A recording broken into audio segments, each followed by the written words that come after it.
Hello guys, कैसे हैं आप सब। मैं हूं आपका मेंटर अर्जुन दुआ।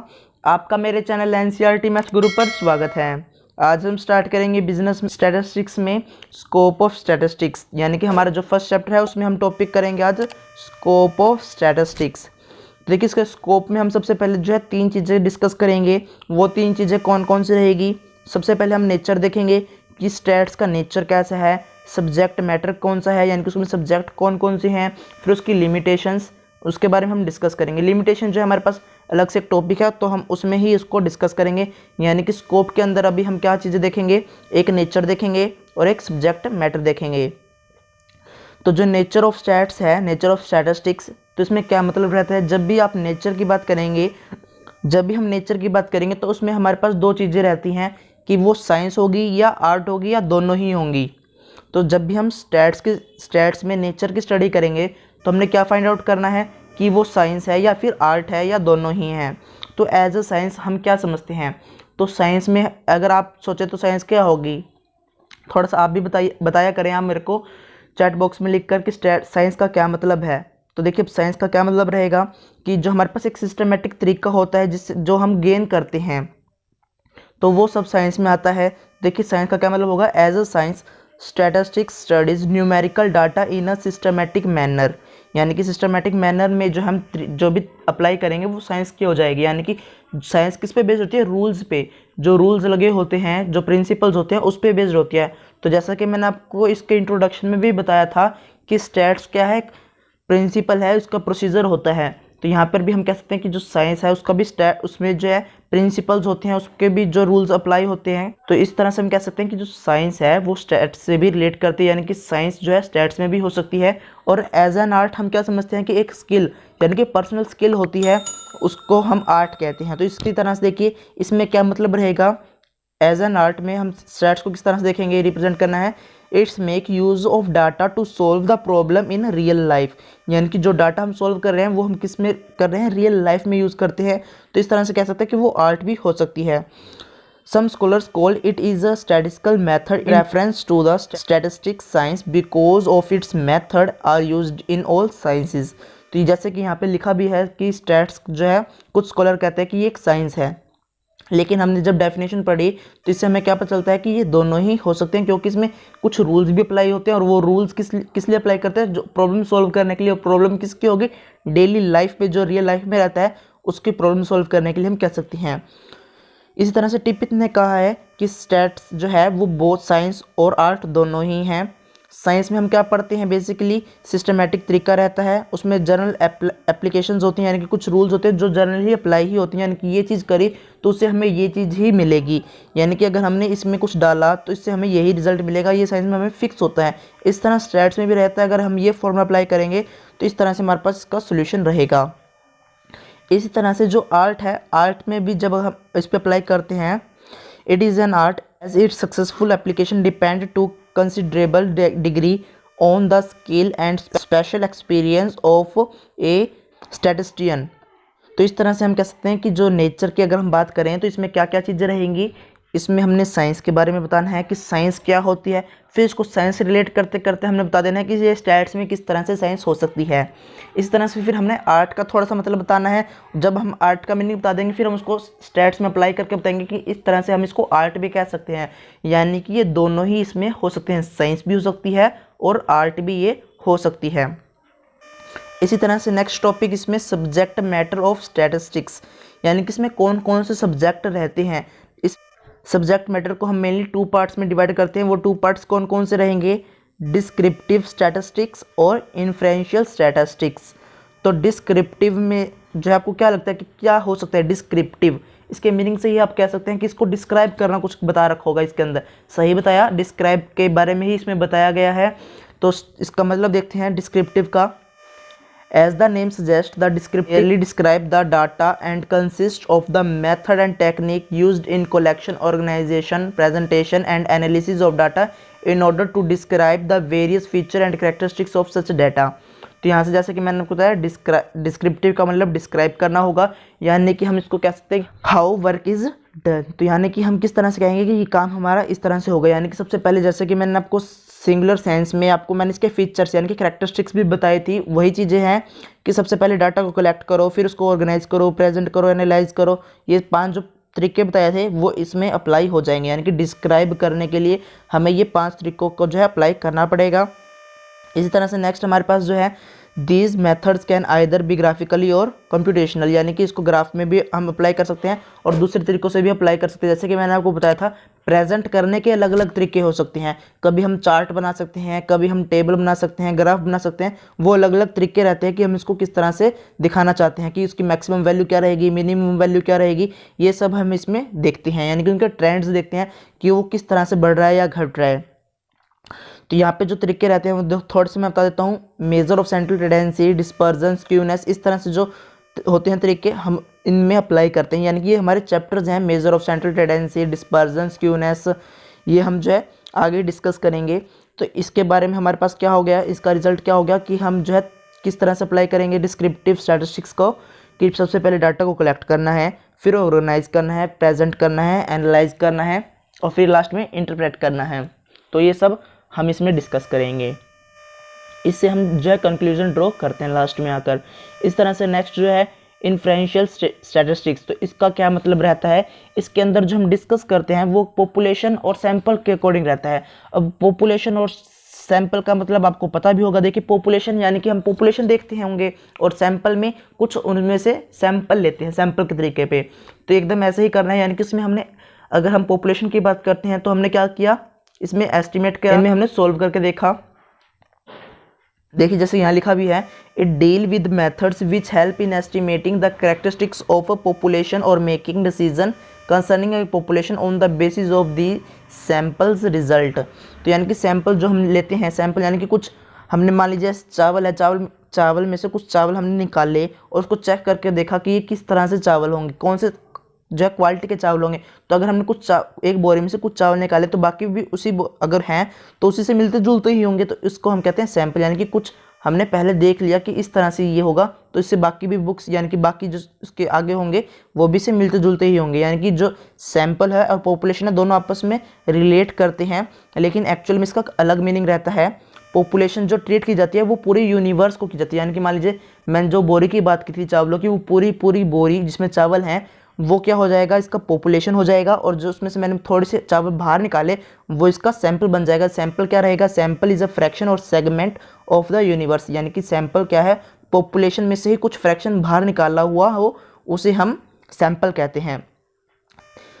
The major characteristics of sample are called sample statistics, यानी कि जो उसकी सैंपल है उसको जो हम कह सकते हैं उसकी कैरेक्टरिस्टिक्स क्या रहेंगी, सैंपल स्टैटिस्टिक्स में रहेंगी। इसी तरह से जब हम पॉपुलेशन की बात करते हैं तो पॉपुलेशन किस में रहेगा, पॉपुलेशन पैरामीटर में रहेगा और सैंपल स्टैटिस्टिक्स में रहता है।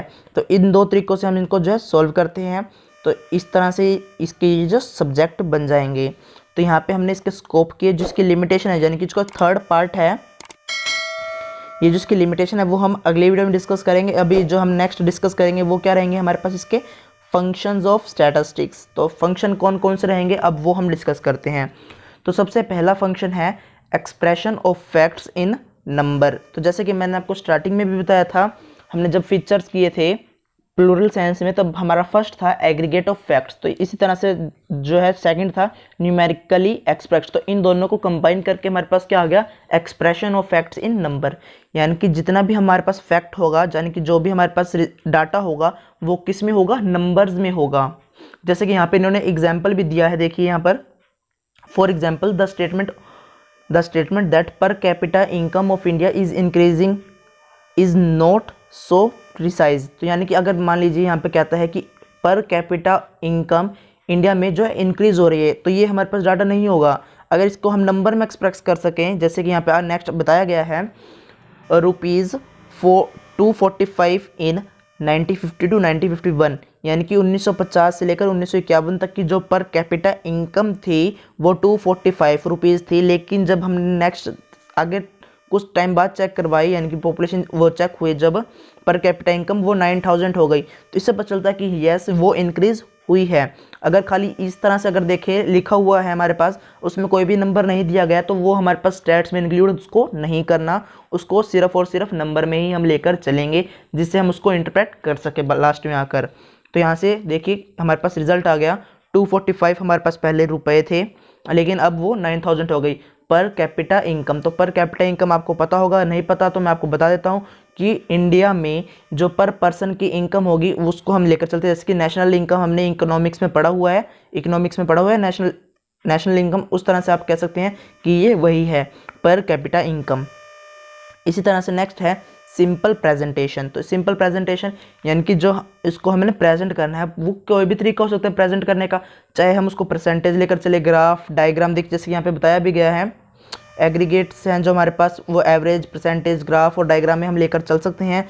जो भी हमें डाटा के अकॉर्डिंग हमारे पास जो भी हमें सबसे आसान प्रेजेंट करने का तरीका लगे हम उसको अप्लाई करेंगे, वो हमारे पास सिंपल प्रेजेंटेशन आ जाएगा। जैसे कि इस तरह से हमारे पास यहाँ पे क्या निकलता है कि डाटा को जो है हम कोई भी तरीके से जो है प्रेजेंट कर सकते हैं। वो डाटा अगर छोटा होगा तो हम कौन सा मेथड अप्लाई करें, कौन से तरीके से उसको प्रेजेंट करें, अगर डाटा बड़ा है तो कौन सा तरीका हम अप्लाई करें, वो सब जो है हम इसमें डिस्कस करते हैं। यानी कि सिंपल प्रेजेंटेशन यानी कि किस तरह से हम अपने डाटा को आसानी से बता सकते हैं कि ये डाटा हमारे पास इस तरह से आया, इसके बारे में हम ये कंक्लूजन हम देना चाहते हैं, तो वो सब सिंपल प्रेजेंटेशन में आ जाता है।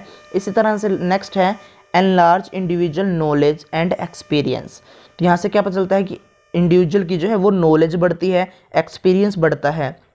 वो किस तरह से, देखिए यहाँ पे हमारे पास बोले कि जो हमारे पास डेफिनेशन है उसको देखिए, the principal function of statistics is that enlarge individual,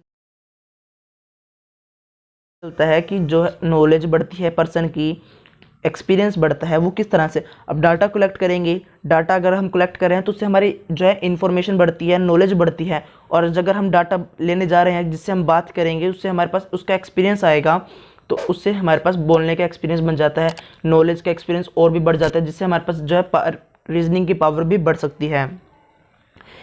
इसी तरह से हमारे पास जो है उसमें हम कौन कौन से कंसेप्ट लेकर चलते हैं जिससे हमारी इंक्रीज होगी नॉलेज और experience, national income, population, agriculture production, industrial production and इस तरह से और भी हमारे पास टॉपिक रहते हैं, जिससे हमारे पास जो इनकी अगर जानकारी होगी, नॉलेज बढ़ेगी, एक्सपीरियंस बढ़ेगा। इसी तरह से नेक्स्ट इट कंपेयर्स फैक्ट। तो जैसे कि मैंने आपको बताया था, स्टैट्स में हम कंपेयर कर कर चलते हैं। अगर खाली एक वर्ड दिया जाए यानी कि यहाँ पर 1 लिख दिया जाए तो इससे हमें कोई भी जो है इन्फॉर्मेशन रिजल्ट नहीं कर सकते। अगर साथ में 2 भी लिखा हो तो हम बता सकते हैं कि भाई 1 छोटा है, 2 बड़ा है। अगर हम कंपेयर करते हैं यानी कि इनका जो है इन कंपेयर करने के लिए भी इनका रिलेशन होना चाहिए, आपस में इंटरलेट होने चाहिए। ये नहीं कि आपने कुछ लिख दिया यहाँ पे और कुछ यहाँ लिख दिया, ये आपस में कंपेयर ही होंगे। ऐसा जरूरी नहीं कि ये कंपेयर ही हर बार रहेंगे, कंपेयर कई बार नहीं भी होते क्योंकि वो आपस में इंटरलेट नहीं होता। कंपेयर कब करना है, जब वो आपस में इंटररिलेट करेंगे। एग्जाम्पल देखिए, if it is stated that the per capita consumption of sugar in India 8 kg per annum. तो यहाँ से हमारे पास क्या रिजल्ट निकलता है कि जो पर कैपिटा कंजम्पशन है वो 8 किलोग्राम है शुगर की। तो इससे हम जो है कंपेयर किस तरह से करेंगे, कंपेयर हमारे पास अगर खाली ये लिखा होगा तो हम इसको कंपेयर नहीं करेंगे। अगर एक इसी के साथ हमारे पास कुछ और भी लिखा हो, जैसे कि यहाँ पे लिखा है अमेरिका में जो पर कैपिटा कंजम्पशन है वो 38 किलो है, तो उससे हम कंपेयर कर सकते हैं। इस तरह से रशिया का बताया गया है, तो इससे हम कंक्लूजन निकाल सकते हैं। अगर एक चीज़ दी जाएगी उसका कंक्लूजन हम नहीं निकाल सकते, उसको कंपेयर नहीं कर सकते। कंपेयर करने के लिए 2 चीज़ें होनी चाहिए, वो दोनों आपस में इंटररिलेट होनी चाहिए। इसी तरह से नेक्स्ट है it facilitate policy of formation.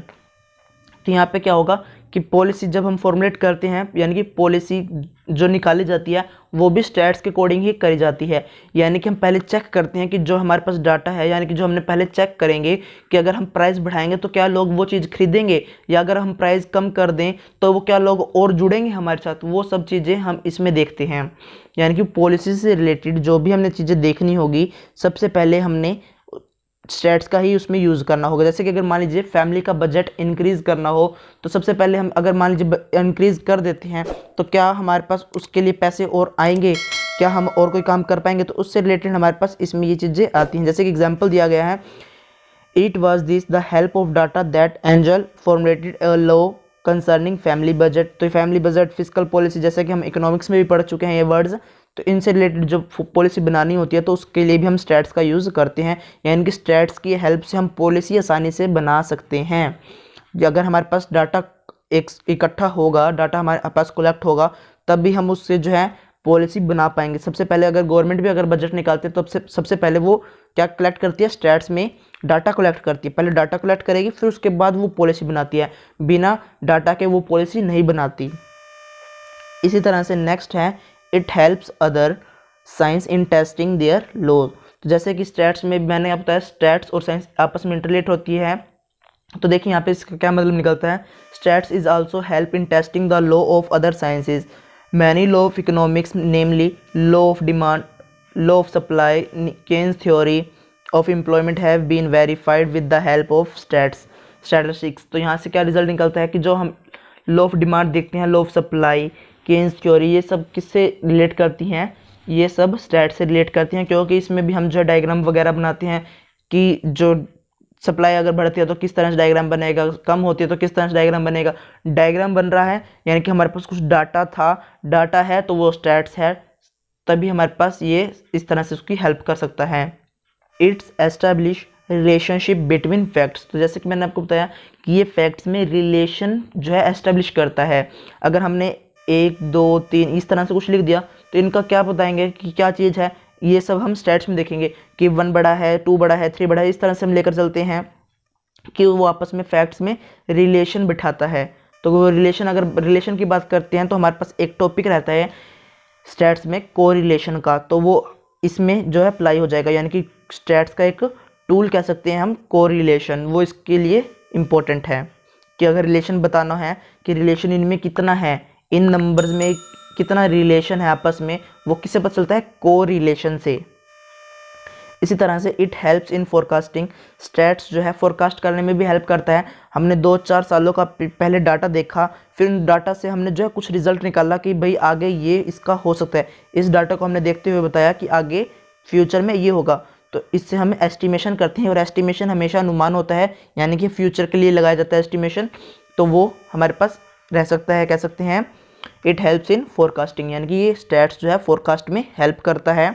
इस तरह से नेक्स्ट है it enable realisation of magnitude, यानी कि ये मैग्नीट्यूड में भी रियलाइजेशन करता है। जैसे कि यहाँ पे देखिए, stats enable realisation of magnitude of a problem. For example से समझते हैं इसको हम। From the statement that India's population has been increasing rapidly, यानी कि हमारे पास एक इन्फॉर्मेशन दी हुई है, यानी कि एक डाटा दिया हुआ है कि जो पॉपुलेशन जो है इंक्रीजिंग रैपिडली बढ़ रही है। तो इससे हमारे पास क्या रिजल्ट निकलता है, कोई भी इससे हमारे पास रिजल्ट नहीं निकलता। अगर यह बताया जाता कि पहले पॉपुलेशन हम जो थी वो 1.30 करोड़ थी, लेकिन अब जो है वो 1.40 करोड़ हो गई। अगर हमारे पास इस तरह से डाटा दिया जाता कि पॉपुलेशन नंबर में है, यानी कि 2010 में अगर पॉपुलेशन 1.30 करोड़ है और 2011 में हमारे पास 1.50 करोड़ हो गई, तो इससे पता चलता है कि यहाँ पे हमारे पास इतनी पॉपुलेशन बढ़ रही है और इतनी स्पीड से बढ़ रही है। वो सब हम किस में डिस्कस करते हैं, स्टैट्स में ही इसको लेकर हम चलते हैं। अगर हम कंपेयर करते हैं कि इंडिया में 1.30 करोड़ है और ऑस्ट्रेलिया में 1.1 करोड़ है, तो यहाँ पे इससे पता चलता है कि भाई इंडिया की पॉपुलेशन काफ़ी ज़्यादा है। इस तरह से हम लेकर चलेंगे। नेक्स्ट है presentation of data in condensed form. तो यहाँ पे हम जो है डाटा को प्रेजेंट करके चलते हैं। जैसे कि मैंने आपको बताया था, डाटा 2 तरह से होता है, प्राइमरी और सेकेंडरी। उन डाटा को जो है उनसे कंक्लूजन निकालना, उनको प्रेजेंट करना। प्रेजेंट भी हम अलग अलग तरीक़ों से करते हैं। किस तरह से ग्राफ बना सकते हैं, टेबल बना सकते हैं, चार्ट बना सकते हैं, वो हमारे पास अलग अलग तरीके रहते हैं कि अगर डाटा सिंपल है तो उसको किस तरह से डिफाइन करें, अगर कॉम्प्लेक्स है तो उसको किस तरह से हमने जो है ड्रॉ करना है या फिर उसको बना सकते हैं। वो सब हम इनमें डिस्कस करते हैं। यानी कि अब हमने इसके स्कोप और आज फंक्शन कंप्लीट किए हैं। नेक्स्ट वीडियो में हम इसकी जो है इम्पोर्टेंस करेंगे और लास्ट इसकी लिमिटेशन हम अगली वीडियो में करेंगे।